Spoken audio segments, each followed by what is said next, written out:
ओम पितृदेवताभ्यो नमः। स्वागत है आप सभी का मेरे यूट्यूब चैनल पर। मौनी अमावस्या की कथा।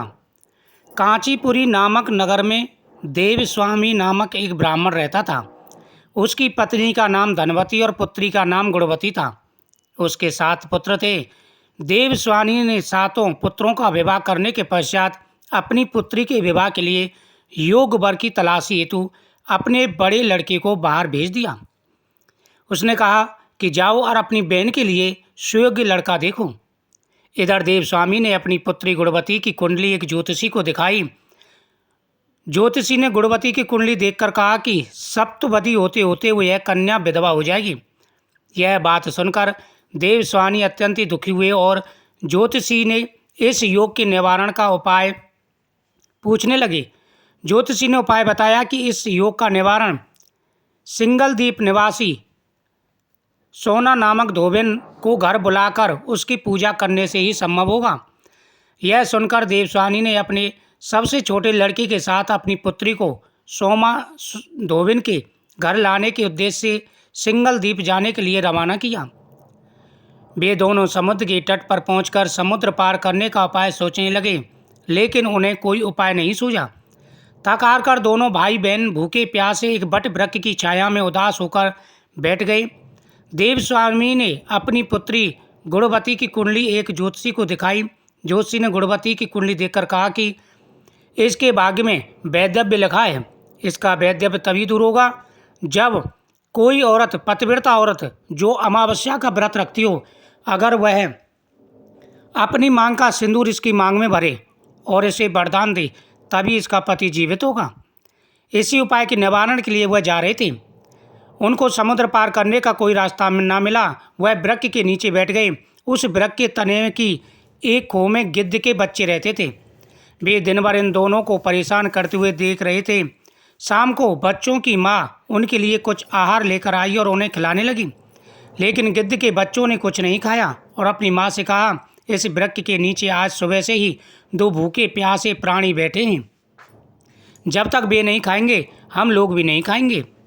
बच्चों की बात सुनकर उसकी माँ गिद्धनी को दया आई। उसने दोनों प्राणियों को देखकर उनके पास जाकर कहा, आपकी इच्छा मैंने जान ली है, आप लोग भोजन करें। कल प्रातःकाल में आप लोगों को समुद्र पार सोना धोबिन के यहाँ पहुँचा दूंगी। गिद्धनी की बात सुनकर के उन दोनों भाई बहन की चिंता थोड़ी कम हुई। दोनों अत्यंत प्रसन्न हुए। उन्होंने गिद्धनी को प्रणाम कर भोजन किया। प्रातः होते होते गिद्धनी ने उन्हें सोना धोबिन के घर पहुंचा दिया। वे दोनों पास के ही जंगल में झोंपड़ी बनाकर रहने लगे। उन्होंने अपनी सेवा से सोना धोबिन को प्रसन्न करने का निश्चय किया।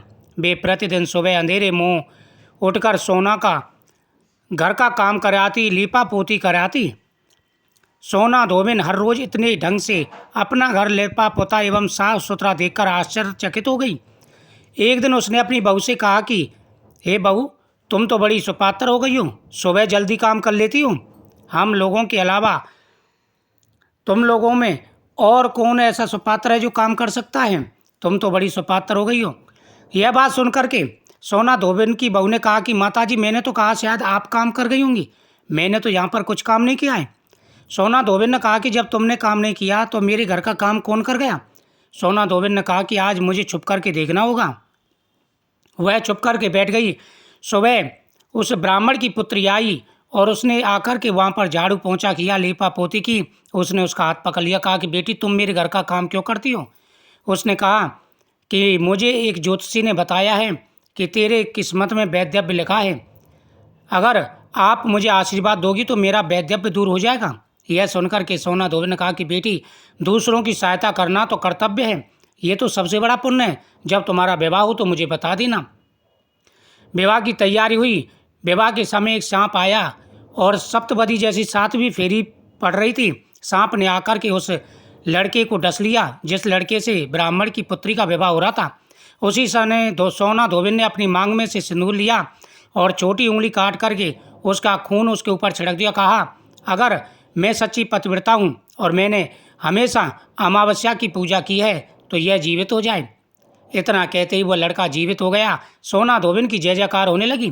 सोना धोबिन जाने लगी। जैसे ही उसका लड़का जीवित हुआ था, उसका जो दामाद, ब्राह्मण का दामाद जीवित हुआ था, उसी समय सोना धोबिन का पति मर गया था। ये उसे पता चल गया। वह आई, रास्ते में पीपल का पेड़ था। पीपल पेड़ की 108 परिक्रमा की और कहा कि हे पितृ देवताओं, सभी देवताओं, मैंने सच्चे मन से अपने पति की सेवा की है, पतिव्रत धर्म का पालन किया है, सदा दूसरों की सहायता की है और अमावस्या की पूजा की है, तो मेरा पति जीवित हो जाए। मैं घर पहुंचूं उससे पहले मेरा पति जीवित हो जाए। सोना धोबिन यह कहकर के 108 परिक्रमा देकर के घर पहुंची तो जाकर के देखा उसका पति जीवित हो गया। पूरे गांव वालों ने यह चमत्कार देखा। उसके बाद में सोना धोबिन की जय जयकार करने लगे।